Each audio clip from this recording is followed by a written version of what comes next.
Before there were words, there was light. Before language had grammar or rules or borders between one tongue and another, there was something older, a way of speaking that doesn't pass through the mind. It moves through geometry, through vibration, through the body itself. They call it light language. In traditions that remember the oldest civilizations, Lemuria, Atlantis, light language was the native tongue, not of a country, of consciousness itself.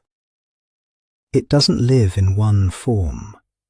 It's spoken in tones and chants that feel ancient to the ear, but familiar to something deeper. It's gestured through hand movements that channel energy the way a river follows its bed. And it's written in symbols, geometric codes, scripts that look like they were carried here from somewhere vast. None of these forms ask you to understand them. They ask you to receive them. The flower of life. 19 circles, each one born from the one before it. Every culture that left marks on stone drew this pattern. It is the blueprint of creation, the shape that connects every living thing to every other living thing. When you sit with it, you are sitting with the architecture of connection itself.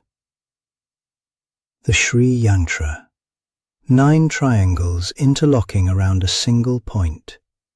Mathematicians call it one of the most complex geometric constructions ever devised. Practitioners call it a doorway to focus, to balance, to the space behind your eyes where seeing becomes something else entirely. Metatron's cube, 13 circles. Inside them, every shape the universe uses to build. The tetrahedron, the cube, the octahedron, the dodecahedron, the icosahedron. Every crystal, every cell, every star, some version of these 5 forms. This symbol doesn't just represent creation, it contains it. People use it to clear what's heavy and to remember what's higher.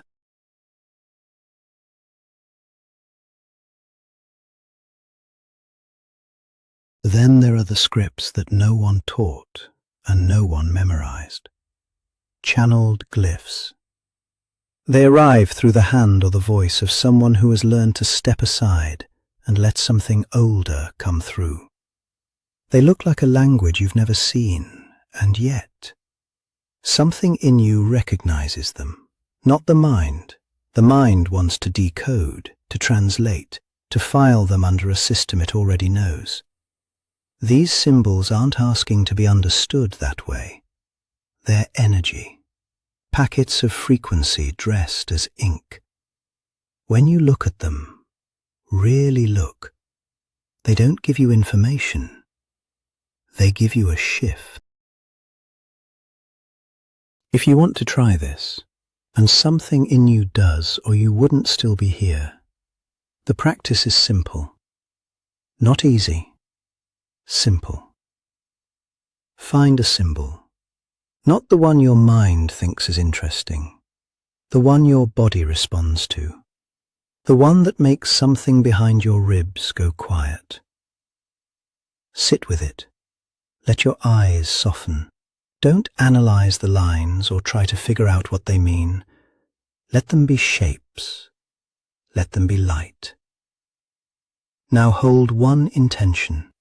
Just one. It could be as simple as, I'm willing to hear what I haven't been hearing, or show me the next door. And then, listen. Not with your ears, with your skin, with the space between your thoughts.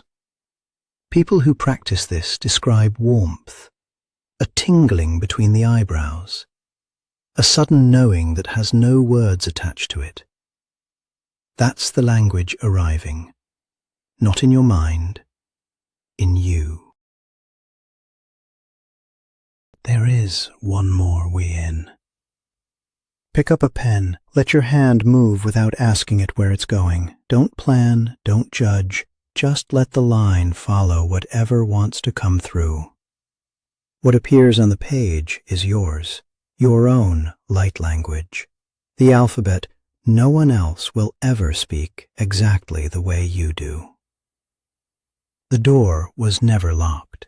It was waiting for you to stop knocking and just walk through.